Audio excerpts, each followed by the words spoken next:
Oh, pour me an eggnog and call me Blitzen. Welcome to the show here on Shaw, episode number 164, season 9, episode 3, and also the final show of 2019. So very happy to have you along for the ride with us. Our musical guest this week, right behind me there, a return guest to the show who recently returned from a jaunt performing in Europe, Mr. Myc Sharratt. We're going to ask him about his travels and hear some of his new tunes later on throughout the show. Also on today's show, while Brian Sugiyama enjoys a nap somewhere back in the studio, we're going to look back, way back into the past, but look at some fine art antiques, as well as a dive into the beer brewing history in Nanaimo, a history of all sorts of brewers with ugly mugs. We're also going to find out some more about some holiday events in Nanaimo, including the return of an annual event helping to feed the less fortunate, as well as a wicked New Year's Eve show, plus some more programs courtesy of the fine folks at Indie Entertainment. But first, just out for a dip, are you, bud? If you aren't familiar with the annual Wet Dips and Chill happening in Nanaimo on Boxing Day, get your Speedo on, just like our good friend Howie, and settle in for another episode of the show right here on Shaw.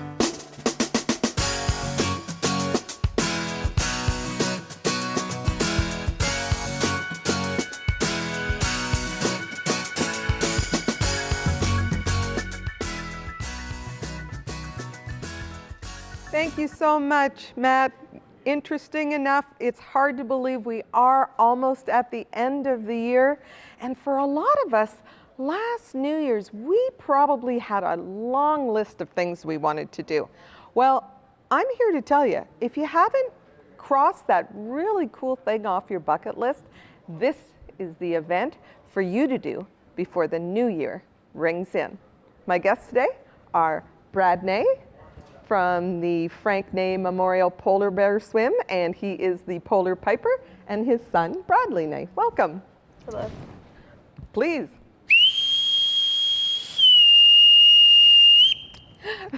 So, all hands on deck. There's a lot of significance to that whistle, so give us the backstory to that. It usually gets their attention quite quickly. It's well known, and around the Nanaimo, if anybody hears it, they know there's either a bathtub race event going on or a polar bear swim. Well, this is for the polar bear swim, so they all come to attention when they hear that whistle. That's my father's old calling card. Okay, so your father, as maybe some of our guests have already deduced, your father is none other than the former Mayor Frank Ney. Yeah. And he started this polar bear swim some 60 years ago, correct? Yeah. So this is a big year this year, the 60th anniversary. Hard to believe.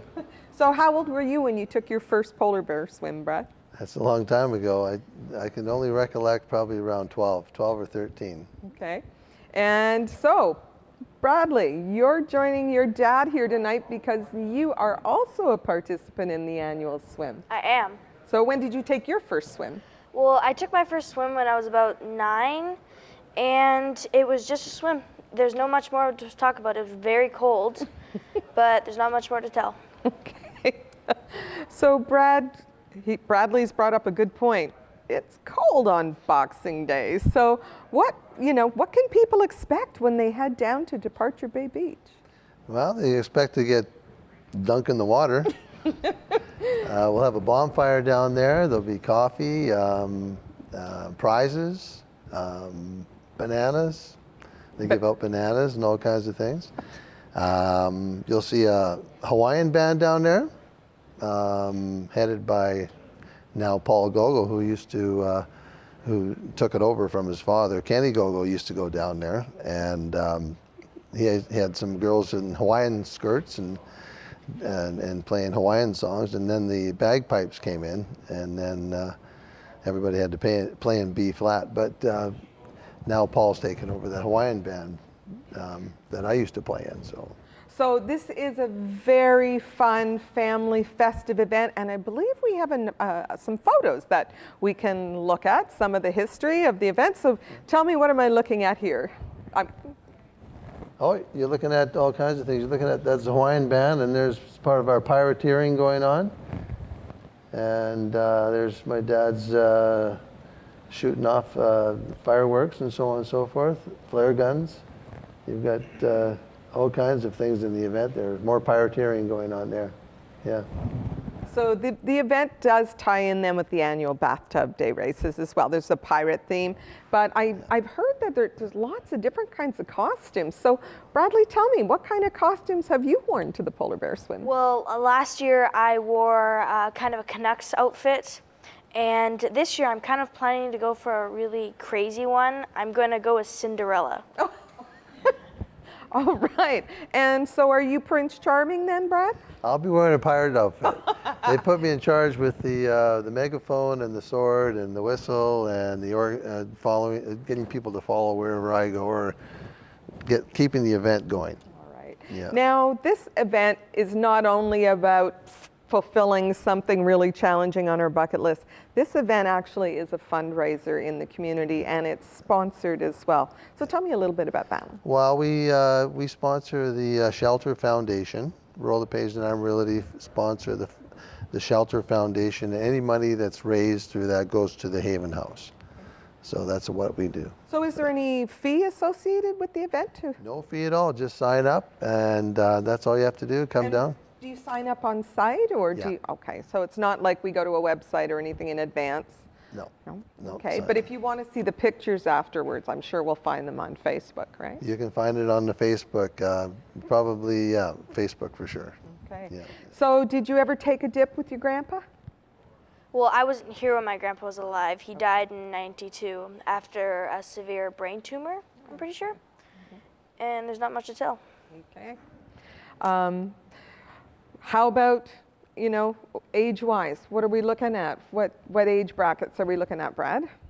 For the Well, anything from 4 years old to 90, 93. We're looking for older guys to come out, but younger, all sorts will come out. But the age is from pretty much, like I said, 3 to 90.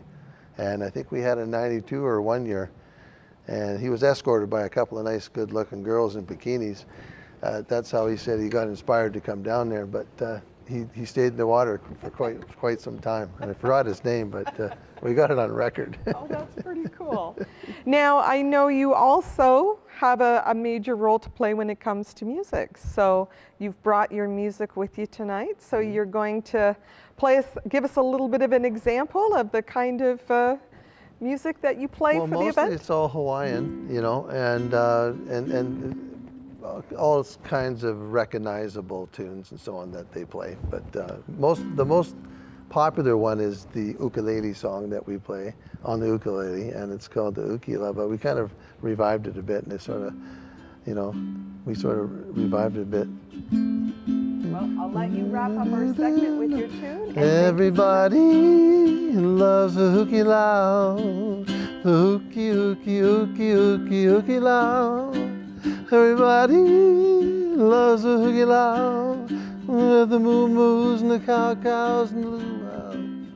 What a beautiful day into the sea, with all the little fishies come swimming with me, 'cause we're going to the hooky loud, the hooky, hooky, hooky, hooky loud. Aloha, aloha, oh, take a swim with me in Departure Bay on the 26th. The 26th. At 10:30, we'll see you Be there. there. There'll be 300 or 400 people there. All right. Come on sounds down great. with your costume. Okay. Now we're going to hand things over to Kerilie, who's going to get us up to speed with some great gift ideas for you last-minute shoppers. Thanks so much for that, Jane. The Frank Ney Memorial Polar Bear Swim is going to be awesome. It's going to be very, very cold, but I'm very, very pleased to talk about antiques today. We're going to be talking about the Christmas Antique Roundup with my very special guest, Louis Porretta of Louis Porretta Fine Arts. And Louis, welcome to the show. Yeah, thank you very much for having me. Yeah, and so you've brought some Victorian and Edwardian, is it? No, some Victorian and some Georgian items. Victorian here, and yeah. Georgian. So Yeah. let's start with the first item. Okay, so Yeah. what I really wanted to show, first of all, is the threads of history, and to just point out that this is a plate that changed world history. Really? And well, I'll show you why. First of all, it's a very, very rare plate. These are very seldom seen outside of museums or private collections. Okay. But it's a Wedgwood plate Yes. from about 1809. And it was made by Josiah Wedgwood. And that's actually a water lily there. Now, Josiah Wedgwood had a best friend called Erasmus Darwin. Yes. And Erasmus Darwin, obviously the name rings a bell there, but Erasmus Darwin actually became partners with Josiah Wedgwood in his pottery works and managed it for him. And through that, this is actually Darwin's water lily. I don't know if you can see that on camera there, but the design of that was Darwin's water lily because Erasmus Darwin was a botanist. And so the two of those got together and they had a very, very successful business.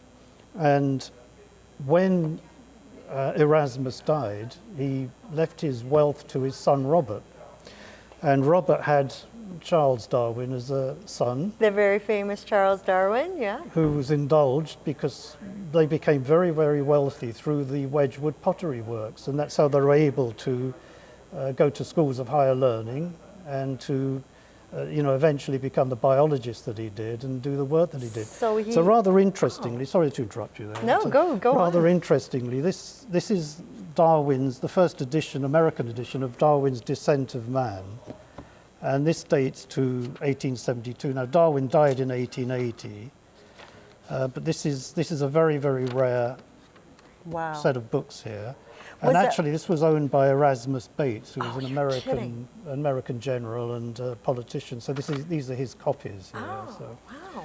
So price-wise, now I had 4 of these plates, and I sold the other 3 for over $1,000 a piece. Right. These ones here, so they're very valuable. Yes. This one's chipped, which is rather interesting because you can see how rough the earthenware is. Yeah. So this is before they became, the earthenware became much more denser and much finer. So this is a very rare piece. It's quite strong, actually. Not really. No? No, it's very fragile. That's why it's chipped, actually. As the pottery became denser, it became much more. And we should just say, in case our viewers don't know who Charles Darwin is, can you just briefly, Oh my goodness. some people might not know, younger viewers. Charles Darwin's the father of the theory of evolution. Evolution, yeah. So, which is very controversial at the time, but It was. obviously, as science has held it on a pedestal now. Yeah. And he wasn't the only person that was working on those theories at the time. Huxley was, and a number of other people were at the same time too. So, but his contribution was probably the most important. Definitely. So that's why he's so collected, That's and as I say, that's a very rare set of books, that one there. That's incredible. And so what date were these books? 1872, these ones here. And they're the first American edition. They're worth about $1,200, this set. The first UK edition, which was the true first, what they call the true first edition, is even more valuable than these ones here, because they were the first ones to be printed. Yep. Now this beautiful crystal. Yeah, so this is an American Brilliant piece, what's called American Brilliant glass. It's gorgeous. And it's by T.G. Hawkes. So you may have heard of the Hawkes Glass Company. And it's got the trefoil for Hawkes as well. But this is one of the finest pieces of American Brilliant you're ever going to find. It's the Queen's pattern with the hobnail cuts in there and the cross cuts on the bottom. Feel the weight of that, Kerilie. Wow, that's heavy. Yeah. It's about 13 pounds in weight. And the detail on it. They're quite amazing. This dates to 1900. Yeah. T.G. Hawkes was actually Irish. He moved over here from Ireland to America from Ireland, and these were cut in the Sturban factory in about 1900. But the interesting thing about American Brilliant is it's not making as much at auction as it used to. But you used to be able to price these really easily because it was about $100 an inch that you'd get for these. So well, we have to wrap up fairly soon. I hate to interrupt you, but let's move on to the next item. Let me just say there's 16 inches in height. This is 16 inches. Yep. Okay, and this is thinking of Christmas. This is a tankard from 1793. There's a kilo of silver in this one here by John Wetton there. And it's got the hallmarks in there, Penfold rather, John Penfold. Beautiful. It's got the hallmarks in there. But and it's silver, not pewter. It's pure silver, this piece, and a very, very rare piece. Wow. I've only ever seen about $4,000 this piece here. So So you're not getting that for Christmas anyway. But speaking of Christmas, you're having a wonderful sale at your shop. Okay. So, And what's going on at your shop? Special events on Sundays? we do it once a year. Every Sunday we're going to be doing a free appraisal day. If you want to bring items in to have appraised, we can do that for you. For free, wonderful. But we have a sale that starts actually every year, December the 1st to the 24th, and we have 25% off our entire inventory, 15% off jewellery and watches. So it's a good time to come and look for gifts, and you know, we've got some quite exclusive stuff there too for you to have a look through. It's a fantastic store. Where is it located? It's in the Nanaimo North Town Centre Mall, just at the Lowe's end, next to the medical centre there. Wonderful. So, yeah, just pop in and say hello when you're passing and have a look and see what we have. Thanks so much for joining us You're today, welcome. Lewis. It's always so fascinating to hear your stories about these incredible antiques that you bring us from your store. Thanks for joining us. My and pleasure. we're going to throw it over next to Myc Sharratt, who's got a great track for you called Songbird, only on Shaw.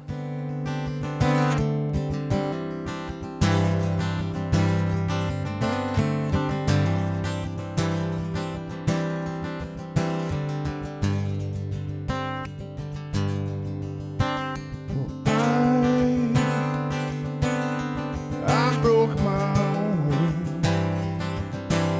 I fell from a tree outside your wall. And you don't know me. You don't know me anything at all. See, I break my heart and just fit it into yours. I find a song and we'd sing. That'd be your songbird, baby.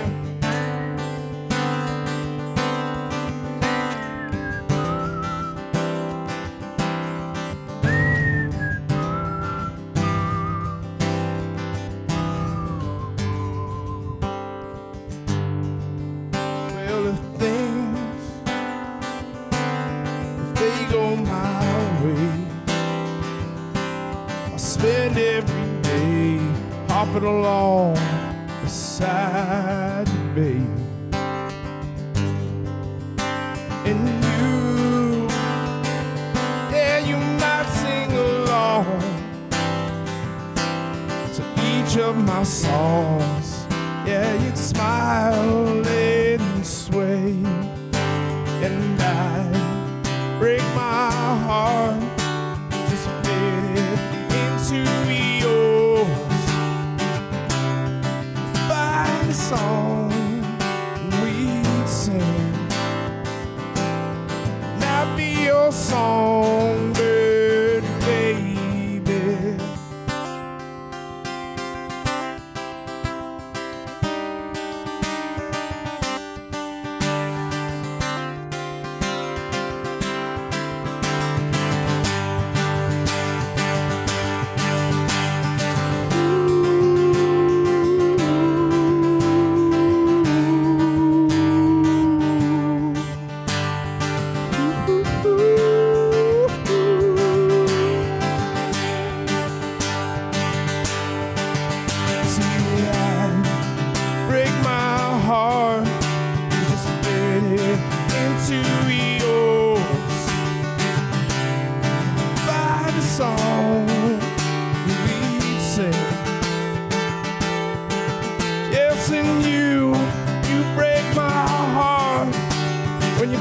So easily into my arms,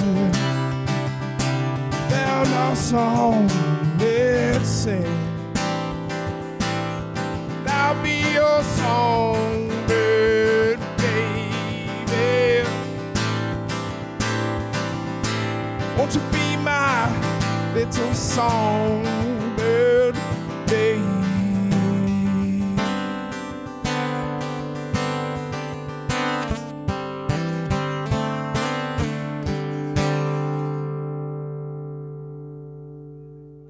All right, everybody. I am excited to have our next two guests in the studio, two of my favorite human beings in Nanaimo.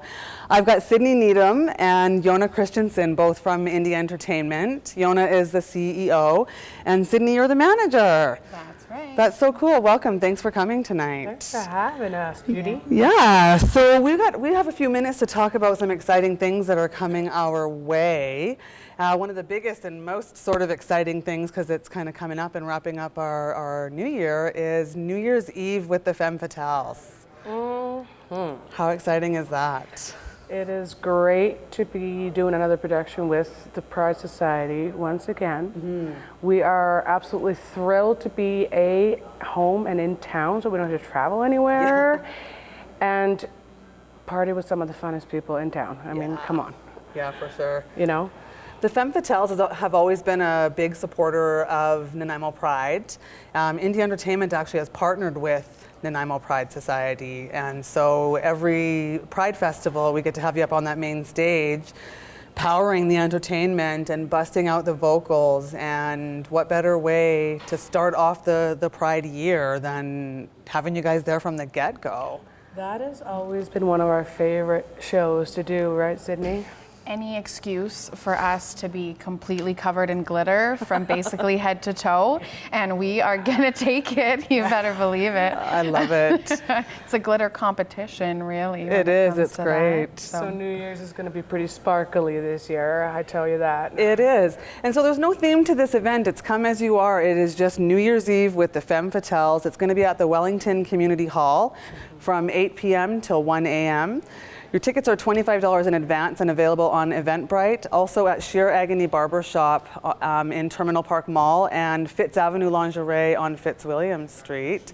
$25 in advance and $30 at the door to come and whoop it up with the Femme Fatales. It's going to be super, super, super great. Yeah, I'll be there for sure. Yeah, me too. So as we move into the new year, yes. What do we have happening under the umbrella of Indie Entertainment? Well, one of our first shows of the new year is one that we have been long awaiting, a venue that Jona and I have been really excited to play at, and that's at the Nanaimo Bar. We are putting on a show called Soul Sisters. Soul Sisters. Yeah, we'll have a lot of R&B duets and some soul, and we'll be accompanied by the magnificent Marty Steele and his one-man band in a box. That's great. We've had Marty in the studio a number of times, so that should be an excellent event. That's taking place January 23rd at the Nanaimo Bar. And if you haven't been to the Nanaimo Bar, I encourage you to go and say hello to Sonia and the team there, because it's a great place. What time does that kick off? Do you know yet? That starts about 9 p.m. About 9 p.m. All right, cool. So Nanaimo Bar, first off, big event in January, and then we're moving into your next event. I think you got a couple of events back to back here the next day. That's actually the day after, on the Friday the 24th. We're doing an indie music series number, and it's Seattle Grunge tribute to the legends. Ooh. Yeah, so we already did that show much earlier this year, and it was so popular that we've had so many requests to bring that back. Oh, that's great. So we're doing the 2.0 show now. We're still sticking with the same bands, which are Alice in Chains, Soundgarden, Nirvana, Pearl Jam, Stone Temple Pilot, Mother Love Bone, Temple of the Dog, and it was such a great show. I have great players this time around. Thomas Morris, Grant Beard, Steve Plants. So great vocals, great band, really, really good show. So I'm excited to do that one. You can get tickets for that one on Show Pass or in the door. It's always cheaper to get the tickets online, before the show, right? Fair, yes. Yeah, and so, so we're excited about bringing that one back, and that's like coming back due to several requests, so. And that's going to be at the Queens on January 24th. At the Queens, yes. Excellent. 8 p.m. 8 p.m. at the Queens. And another one that I think is super, super cool, because it's in my birthday month, and it's a birthday bash. It's the Bob Marley Birthday Bash, happening on February 7th. Yes. So Bob Marley's birthday is actually on February 6th, which is a Thursday this year. But we figured, you know what, we're going to bring it out on a Friday, just to party it up a little bit. I mean, and it's a show that we've done before. We did it at the Port Theatre with other entities back a few years back. And we had so much fun, but we've just been so busy all the time. So now we've really started planning ahead, and we've decided to bring this show, and I've decided to bring it out every year because after spending so much time down in the Caribbean, when I was working on the cruise ships, I learned a lot about reggae, and of course, Bob Marley is the king of reggae. Yeah. And, you know, I don't think there's a man-child that hasn't heard a Bob Marley song kind of thing, right? And we're going to get different players, so, you know, from different bands, and it's going to be amazing. That sounds so cool. Yes. We're almost time to wrap it up here, but we do have a really cool show coming again the next day. The next day, yes. You have got a pretty cool variety show happening at the Queen's. I do variety shows usually two or three times a year. We just finished one at the Port Theatre, actually. That was the ultimate variety show. This one is students and new indie entertainment artists. And so we're actually getting the students to get up on stage, to get that you know, stage fright, get them to overcome that and help them with, you know, what they need to know about the stage, the monitors, mic techniques, and such and such. So you know, those are the students from West Coast Vocal Academy, which we run also, and the newest indie entertainment artists, where we feature them. And that's so cool. Yeah. It has proven that we do not have enough time to talk about everything indie, and there is so much good stuff happening with these folks that I definitely have to have them back in the studio. If you have questions for them, you can reach them at indieentertainmentmusic@gmail.com. And if you want to get tickets to the Pride Society dance and come and rock out with the Femme Fatales, go to www.nanaimopride.ca. And now we're going to throw it over to Matthew Hoffman. I am Matthew Hoffman on the show on Shaw. Today we'll be speaking with Paul Gogo and John Boyce. We'll be talking about their fourth annual Christmas on the Streets event. So Paul, we'll start with you. Can you tell us about this event and why is it so important to put it on? Hi, I'm Matt Hoffman. How are you doing? Doing pretty good. How's Uncle Dustin doing? This is our fourth annual Christmas on the Street, and last year we had about 500 people eating food on the street. And Mary McClellan just donated 2 turkeys. This is good. We have donations from as far as Campbell River to Ladysmith right now. This is something we like to do because everybody needs Christmas dinner. So it's wonderful. Well, certainly. And what sort of food are you going to be having at this event? Oh boy. Turkey dinner. We're still looking for some pie filling and tablecloths, but they've got a lot of turkeys, got a lot of hams, and hopefully some pies, and you know, the Brussels sprouts with the maple glaze. It's all gourmet stuff. Yeah, we've got a Red Seal chef named Rochelle. It's all being prepared in what kind of kitchen? A commercial kitchen. Yeah. I understand we have a picture of that kitchen as well. Yeah, I'm not sure if that's the same kitchen. I think that picture might be St. Paul's Anglican Church. We did a lot of work with them. We've had tremendous support from all different religious groups in town. The Sikhs have been very kind, and the Mormons, and Knights of Columbus, and Catholic Women's League. And it's just wonderful. It's community. This is grassroots. This is not any government or corporate initiative. This is just a bunch of people who got together and decided, let's have a huge street party and feed everybody. And when you say street party, are people going to be out in the street, or is it all closed into like a building? Last year we had tables going up and down an alley. This is definitely outdoors, eh? Yeah, definitely outdoors. Yeah, with a cover on top. But the food is not cooked outdoors. The food's not cooked on site. Food is cooked in a commercial kitchen and then delivered to the site. And it goes for hours, and we keep it fresh. Oh, could you talk about what hours of the day and what day is this event going to take place on? This is Boxing Day. Thursday this year. Yeah, right on. It's right after the 60th annual Frank Ney Memorial Polar Bear Swim, which I'm playing at that as well. And then say 2 o'clock till 8 o'clock. We went a little later last year. We'll have some music there too, eh? What kind of music is going to be there? I'm not telling you. You have to be there to check it out. Well, we hope people do attend. Yeah, but we'll have the Protection Island Symphony, I know that much, and Jay Bird's Orchestra. Probably Pierre Coleman, I was just talking to him. Hopefully Shalima will show up. A lot of the same musicians that will be playing at Midnight at the Manger, which is at St. Peter's Church Christmas Eve. because there's no midnight mass this year, so we're going to have a sing-along thing with a lot of the same musicians. Well, it's going to be a great night for music. Do you have are you in need of volunteers to come and help out with the meals and show some support? Absolutely. Volunteers are always welcome. Anybody wanting to volunteer can just look us up on Facebook at Wisteria Community Association. And where is this? We didn't get to talk about the address. Where exactly is this event going to be at? At the corner of Milton and Victoria Road.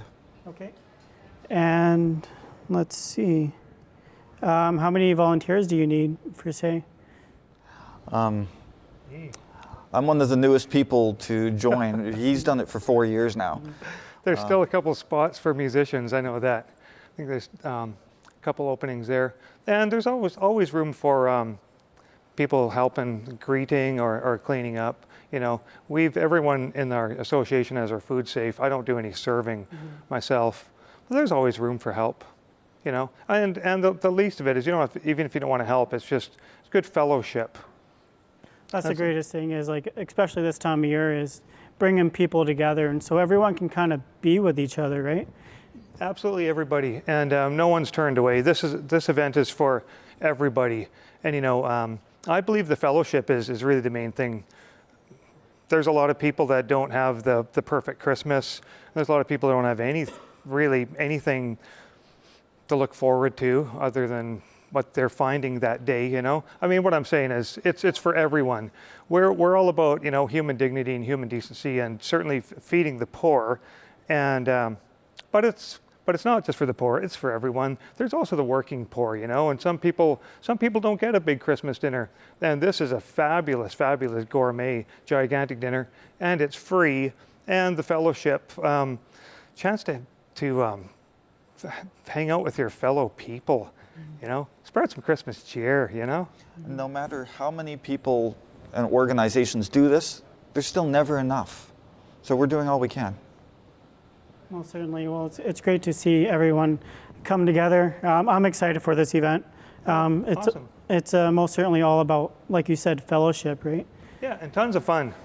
Tons of fun. If this wasn't fun, I probably wouldn't have anything to do with it.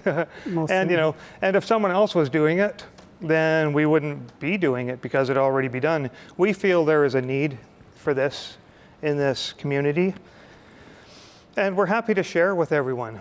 You know, this is not about us. We're just guys that are willing to do this. Yeah. Right.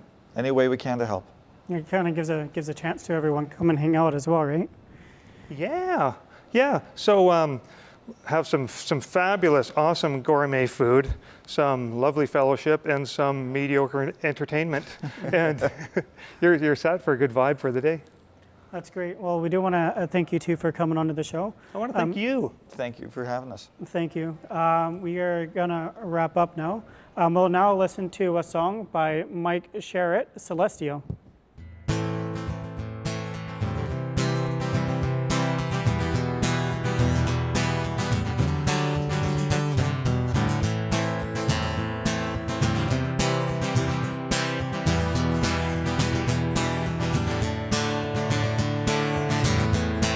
See the earth shaking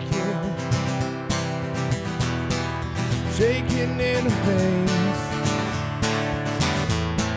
Someone lights pockets like this any other day. It's a hell of a show, makes you feel so low, but you can't seem to shed your skin. On and on we go, for all we know, right where we've always been. We dance in the fire, oh we never get tired, no we don't. Searching for something, oh we searching for something, ooh, celestial.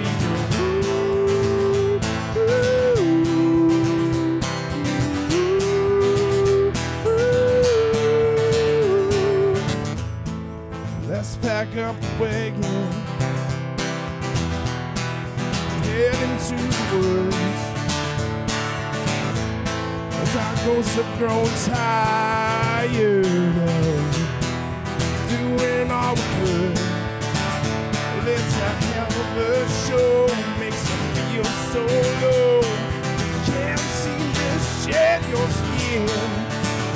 On and on we go, for all we know, right where we've always been. We dance in the fire, oh, we'll never get tired, no we don't. Searching for something, searching for something celestial.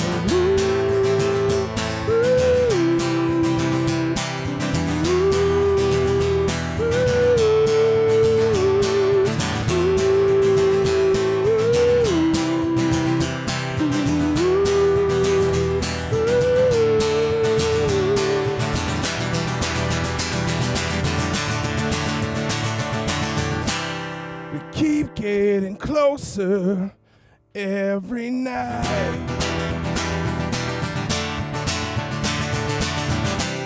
In my mind, we're falling all the time. Every night.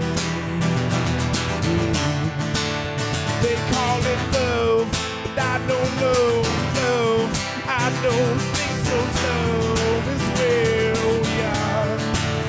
They call it love, but I don't know love, but I don't think so. Love is where we are.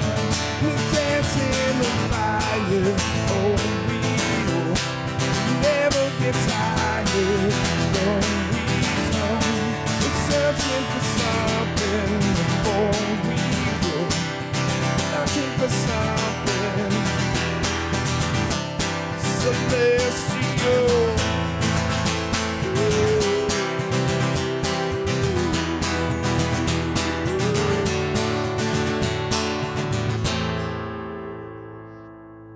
Punk rock, then wearing a CBC t-shirt to a Shaw production. Nicely done. Media maverick and great musician. Myc, very happy to have you back on the show. How you doing?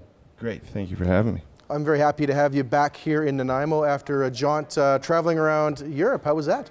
It was amazing. I went to Ireland, Germany, Switzerland, Spain. I think that covers it. And your favorite Canada was? and the US. What was your favorite? Still Ireland. We traveled Ireland a few years back. Well, we've gone twice now, haven't we? Yeah, that's right. Yeah. Full disclosure, yes, I have bussed in front of a hostel at 2:30 in the morning with this gentleman. But what is it about Ireland, do you think, that just really makes it such a special location? Their appreciation for the art of songwriting is what my favorite thing is about it. Obviously, there's all the revelry that comes with listening to songs and Guinness and things that get poured around the musical hearth, but I think just the appreciation of the actual craft is something that I deeply admire and I feel when I'm there. So.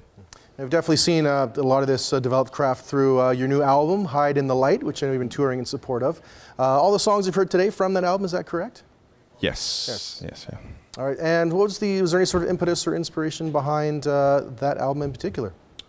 Well, it was the birth of my daughter. Now I have 2 daughters, so I can recycle songs for the second kid. But it was kind of a weird feeling, a weird thing that I was going through at the time. I was a little bit battling, I wouldn't say depression full on or anything like that, but I was down and I was fat and lazy, and then I got inspired to get back in shape and get back in songwriting shape, and worked with Ryan Stewart, who's one of my heroes, and we put together what I would think is a nice, it kind of reminds me of this guitar, it's a nice sporty thing. It gets you exactly where you need to go, and it doesn't do much else, just there you go, A to B. All the songwriting is really concise, and there's not too much of the extra stuff. Mm-hmm. So really inspiration from family, direction from Ryan in the production of the album. And You mentioned, of course, a little more concise in terms of the guitar and the writing and everything. How you feel about it, where your songwriting is sort of going?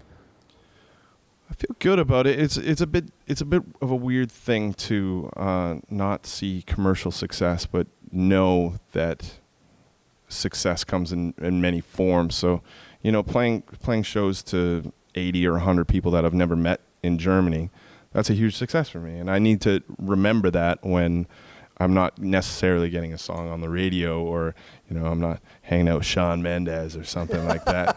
You know, some cool stuff also happens because of, and it's my path. And I'm starting to, now that I'm a father and a little bit older, I'm starting to own that this is my path and my journey, and you know, it's going to look different than anyone else's. So stop comparing and just enjoy where I'm holding a guitar next to a brilliant man such as yourself, and you know, we've put our toes on many stages around the world, and that's something to be proud of, and I'm starting to finally acknowledge that to myself. That's good to hear. So yeah, so came in to talk about the music development, but personal development's a real thing. Again, through the music. Absolutely, yeah. All right, so we're going to get back to another song here in a moment. But quickly before we do, you mentioned Ireland, of course, being a great place to play, and made a very good friend there who I understand is coming over to this side of the pond. Yeah, and I finally learned how to say his name properly, so I can say that Rory de Lester is coming over to Canada, and this is a long time coming. We've, when did we go over there? 2012? Yeah, so 8 years. Friendship kind of online and stuff, and shows over in Ireland 3 times now, but Rory's finally coming over to our side of the pond, and we're going to play some shows in Nanaimo Bar on January 24th, and yeah, I really encourage people to come out, because he won't be playing small venues for long. If you listen to his record, it's timeless and beautiful, and I really admire being able to share the stage with someone like him. So perfect. All right, well, very much looking forward to that show. Thanks again, Myc Sharratt, for joining us again. Return guest on the show. Always happy to have you on, of course. And we're going to hear a couple more songs. One right now, again, called Hello Storm. Beautiful. Myc Sharratt for you on the show on Shaw.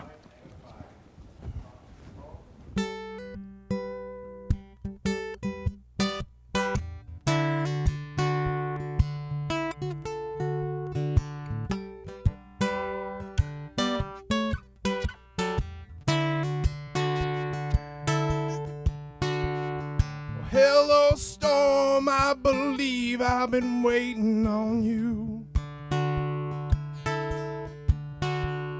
I've got my coat on and I've got my yellow gum boots on too. The wind topples down trees in my doorway, leaving little doubt. The storm came around, but I may lose my grip, and I may even hit the ground, spin into an unfamiliar light. Oh, but I can't help this feeling of hope.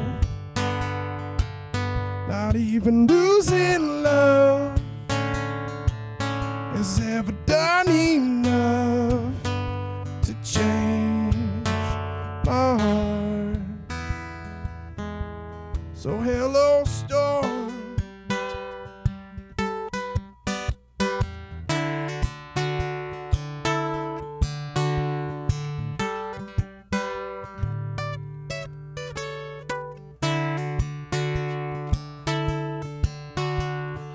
Hello, my love, I can see you've been waiting on me. I've watched you watch me fall with your beautiful curiosity.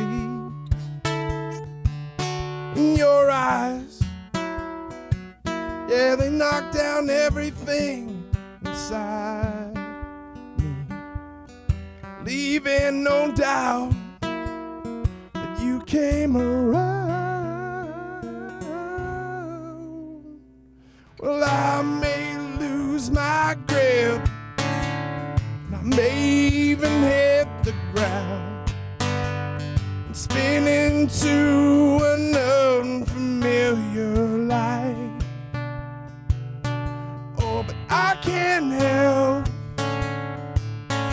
this feeling of hope. Not even losing love has ever done enough to change my heart. I guess I can change my heart.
All right, absolutely great stuff there. Again, award-winning world traveler, but also a real gem of Nanaimo, Mr. Myc Sharratt there. And we're going to have him back with another song here to finish off the show in about 7 minutes' time.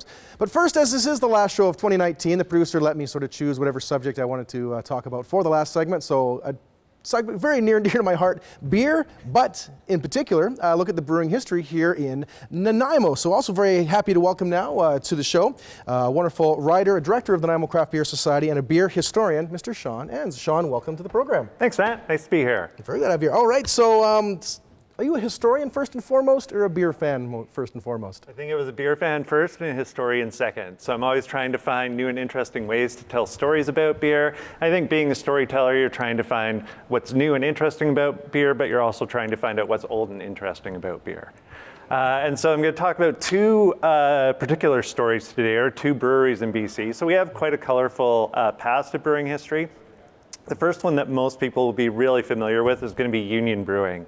A lot of people will have heard from that. I think we have a photo of it that they can throw up. There we go. So Union was the biggest brewery in Nanaimo by a long shot.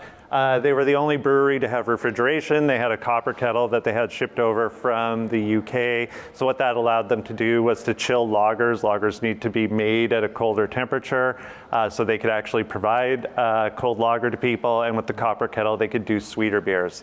I was going to say Union, so that picture we saw there a moment ago, any idea what the timeline from that was when Union Brewing was about? That was built in 1891 by Henry and Conrad Rifle. And so it was them, and then it was kind of a consortium of hotel owners from all throughout Nanaimo.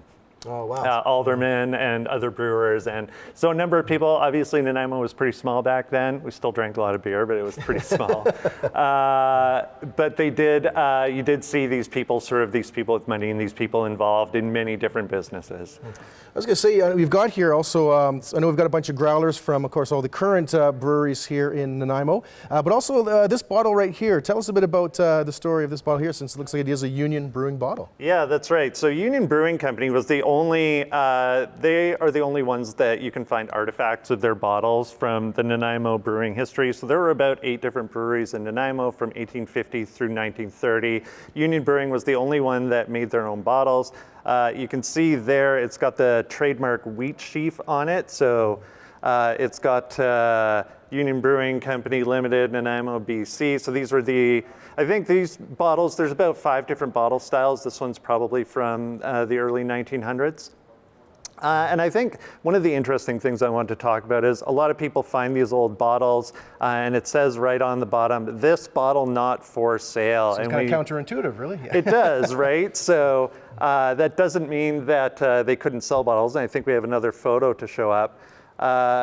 So back then, the bottles that were used to brew beer, so you didn't, it wasn't like before where you would go out and buy a bottle and then return it for a deposit. The bottles and everything that beer was poured in belonged to the brewery. You could actually be fined for buying or selling these bottles up to $10. And for context, in 1892, you could buy a keg for about $3.25. So a $10 fine for being caught selling a bottle was a pretty steep thing. Exactly. But I think what's also interesting is that the way we move beer around hasn't really changed that much in about 150 years. So you see now this is I'm going to drop these down here in front of the White cameras. Sail. White Sail's beer. So this is one of their bourbon-aged beers. So this is 150 years ago. This is about 2 weeks ago, about 15 days ago. But you can see the shape of the bottle really hasn't changed that much. So what you would have done, so you could have brought this back into the brewery and they would fill it up for you again. And growlers too. So we have growlers from our 4 favorite Nanaimo breweries. So Longwood, Cliffside, Wolf, and White Sails, that's right.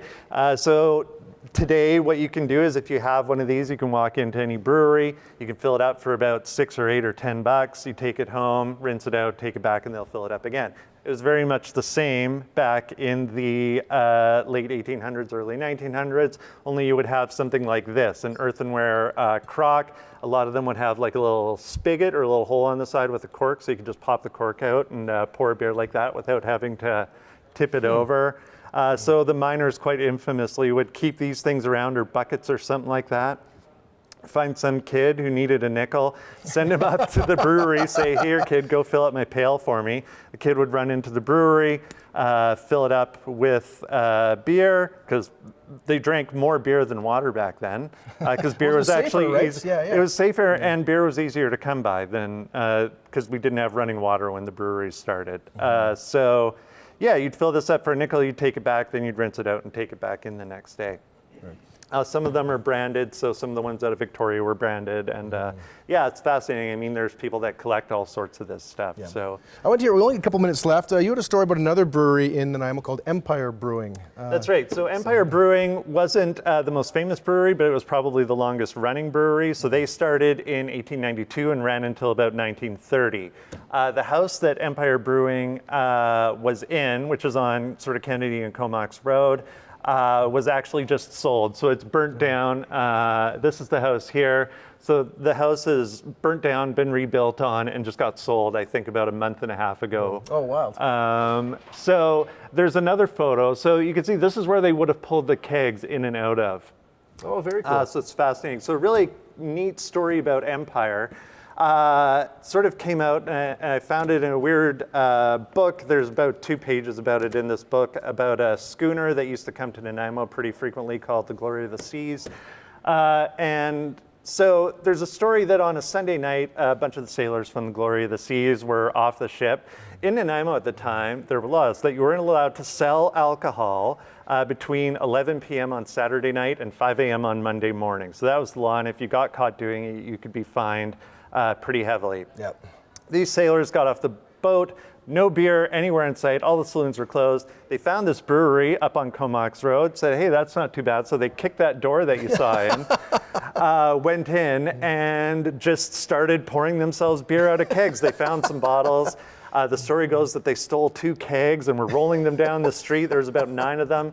The owner, the brewer, had gone in and caught them and tried to stop them from doing it. They threw some money on the floor. So it was this whole thing. They ended up going to court. Now, the really funny thing about this story isn't so much that they stole the beer, but because it was illegal for people to sell beer on a Sunday, and they threw money on the floor at this guy, he actually got fined $25 for selling beer illegally. So plus cost. So $30 back in 1892 was a lot of money. Yeah, yeah. So basically, for a bunch of swarthy sailors breaking in. He was kind of infamously cowering behind some kegs in the place. So Hilarious. it's a great little story, and there's a million more stories just like it. All right, we got halt it there. I know that you're looking at getting another beer history event sort of happening with the Nanaimo Beer Week coming up in late February. That's right. As well as the not quite Christmas or Cask-O-Rama. It's the not quite Christmas. Oh, I can't even say it now. Not quite Christmas craft Cask-O-Rama. There we go. So craft beers from different home brewers and brewers now coming Saturday, December 21st to White Sales. That's right. Look forward to seeing you there as well. You betcha. Awesome. All right. Thanks again, Sean Enns, beer historian. Look forward to hearing some more tales later on. And thank you so much for being here. Now, before we wrap up the show here, I'm actually going to stay here with Sean because it's such a good looking place there. A couple quick things. I normally like to do some puns at the end of the show, of course. And there's a thing called a fooder, which is sort of like a large wooden vat used to age wine or beer and that sort of thing. And so I just want to give a shout out. Many of you may be having beer at your family Christmas dinners, so it's good to have some of these fooder aged, these really complex beers, but also have maybe some pale lagers, for folks that aren't into beer as much. So when you do start dinner, you have the fooder, Molson at the Holy Toast. Fooder, Molson, and the Holy Toast. All right, and not to be confused with the Holy Spirits, which are rummaging around in the cupboard, schnapsing their fingers in a gentle manner. No, but anyways, back to beer puns. Okay, where I'm kind of labatting 1,000 here, whether in the studio or I'm down at the Carling rink. Goodness. Okay, so I got a story now. Again, if you don't know much about BC craft beer, you might not get a lot of these puns, but I'm going to tell it anyways because I think it's fun and because Sean's here. All right, and it's about filling up one of your growlers, of course. Now, craft beer is sort of a part of our BNA here in BC, where you can, on 33 acres just 4 miles north of the Parallel 49, fill up your growler in an A-frame field house made of driftwood, steel, and oak. If you want to take your growler down to the beach for a beach fire, souk and you shall find. Drive away from your town site or central city and take the backcountry back roads toward the coast mountains to Souk Oceanside. When you get there, park side the road. Walk to the cliffside, where from up there you can see the twin white sails and red arrows of mariners flying by the Cole Harbor Lighthouse, flags rustling in the four winds, the calm before the storm. Now, this lighthouse, like an old abbey, doesn't have electricity, but steam works. All right, so now you're at the meeting, of course, at land and sea. Get in your canoe with your rustic reel and paddle by ravens, swans, and the occasional angry hen until suddenly on shore you think you see an ill sauvage wolf on the ridge. Now, can you escape? How? Sounds scary. Sure are glad stones and water are small blocks between you and this wolf, and you're preparing to riot until upon closer inspection it's actually a friendly yellow dog with a red collar, reminiscent of old Gaylor. Well, you know what I hear is you got to get at least 33 acres away. Get at least 33 acres away for safety, because then you wouldn't need protection from a brass neck gun or a dagger. Rad. All right, now when the sun is down and the moon's underwater, fire up your torchlight for moody lighting and head back to your red truck. Honk your horn, put some R&B on the stereo, and use all your faculty to drive safely over time back to your house, aka the Trading Post, aka the Love Shack Fire Hall, aka the House of Funk, where you can lie down and stretch out in your long wood bed. With a beer. With a beer. Absolutely with a beer. So, to all of our friends, yes, to all of our friends in the BC craft brewing community, if I don't come up with more puns, I'll never get in the Guinness Book of World Records. Anyways, thanks to all of our guests and hardworking volunteers and staff in front of the cameras behind the scene. If you have an event cause demonstration or cold beverage you want to talk about heading into 2020, we're always looking for great guests and always more volunteers for the show as well, so do drop us a line. You can find more information about the show on Facebook. Also, check out previous episodes of the show on YouTube and just search for the show on Shaw Spotlight.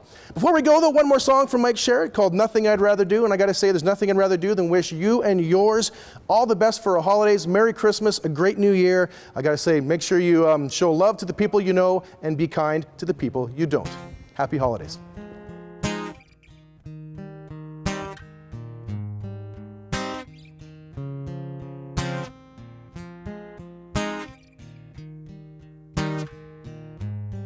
Diagrams and books, showing skin and bones, X's and O's, body in motion. But you're on my mind. With every moment I move, please take it easy on me. Now take it easy on you. This isn't fair, 'cause I've been dreaming of you, yeah. I fall up the stairs. There's nothing I'd rather do than love you, love you. nothing I'd rather do than love you, love you. There's nothing I'd rather do, yeah.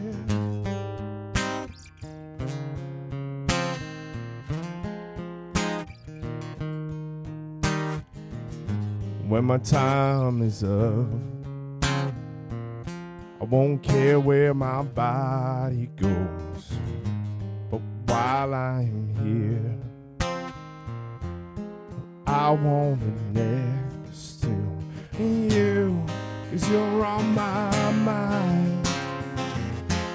Every moment I move, won't you please take it easy on me? I'll take it easy on you. This isn't fair. I've been dreaming of you, yeah. I fall up the stairs.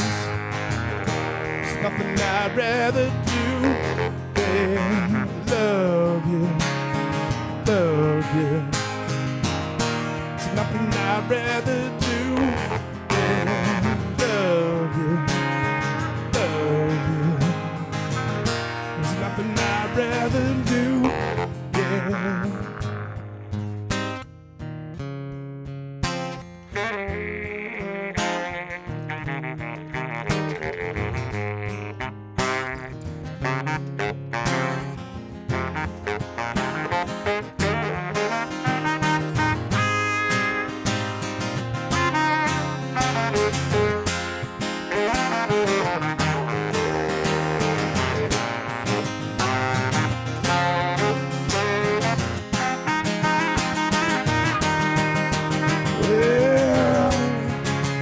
Isn't fair, 'cause I've been dreaming of you, yeah. I fall up the stairs. There's nothing I'd rather do than love you, love you. There's nothing I'd rather do than love you.